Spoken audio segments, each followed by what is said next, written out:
Ini sejak sudah di apa ya, di Zoom ya, sudah ya. Ya, pertama-tama terima kasih untuk kehadiran teman-teman yang ada di di Jakarta Coffee House ini, dan terima kasih untuk teman-teman yang khususnya teman-teman media yang hadir melalui Zoom ya. Ada berapa sekarang ya? Ada 11, 13. Ya, ada sekitar 13 orang sekarang di ruang virtual ya, di Zoom.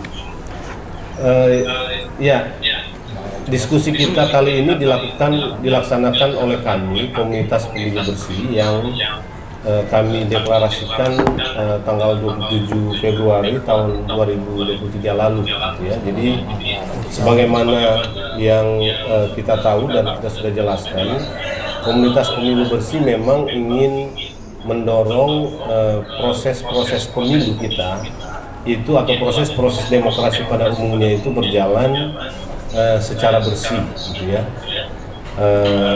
Nah, tema kita kali ini menyorot satu fenomena atau dinamika pemilu yang mulai makin jelas terjadi, dan seolah-olah ini nggak bisa dihentikan.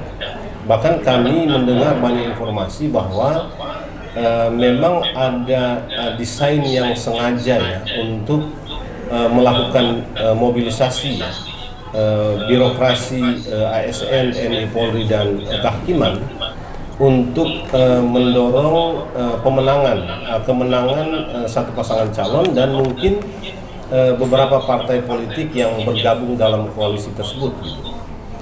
Nah, kita meyakini dan saya kira kita semua ya meyakini bahwa kekuasaan itu adalah sesuatu yang mulia, sesuatu yang suci gitu ya, sesuatu yang bersih pada dirinya. Nah, karena itu dia juga harus diraih gitu ya lewat cara-cara yang bersih gitu ya, cara-cara yang mulia dan cara-cara yang suci gitu. Nah, karena kalau sebuah proses itu kotor, itu sudah pasti outputnya kotor. Dan proses-proses kotor meraih kekuasaan, apalagi dengan melakukan mobilisasi kekuasaan lewat jalur-jalur negara dan pemerintah, itu akan membuat hasilnya juga tidak akan dipercaya gitu ya oleh publik gitu.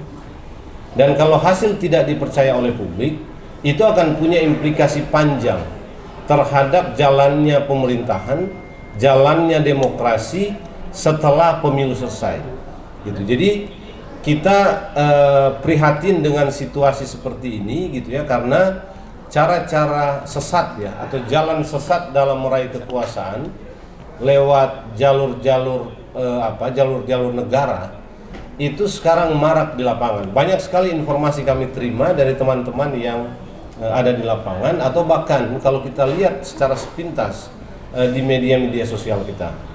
Nah, karena itu sebetulnya forum ini kita ingin mengingatkan semua peserta pemilu gitu ya, atau bahkan tim pemenangan atau tim kampanye untuk mengedepankan etik moral, mengedepankan prinsip-prinsip demokrasi dan prinsip pemilu dalam menjalankan perannya di tahapan yang tersisa ini gitu ya. Dalam menjalankan perannya memenuhi kepentingan-kepentingan yang sedang mereka laksanakan untuk memenangkan peserta pemilu yang sedang mereka menangkan atau yang mereka dukung. Jadi ini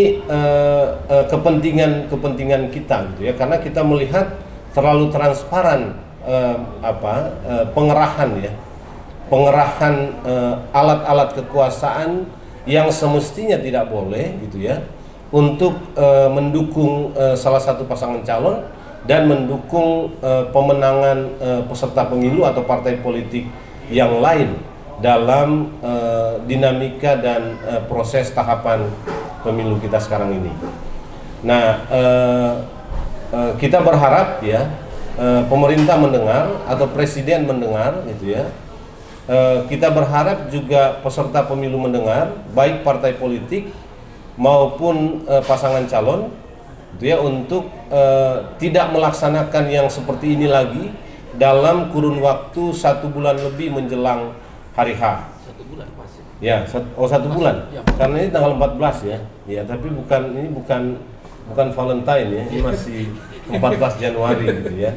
Karena nanti pemilu kita kan 14 Februari gitu. Jadi 1 bulan lagi. 1 bulan ini kita mau mendorong supaya proses pemilu itu berlangsung bersih, karena fakta-fakta kecurangan yang disengaja gitu ya, fakta-fakta mobilisasi kekuasaan, alat-alat birokrasi negara itu sudah sangat real di lapangan.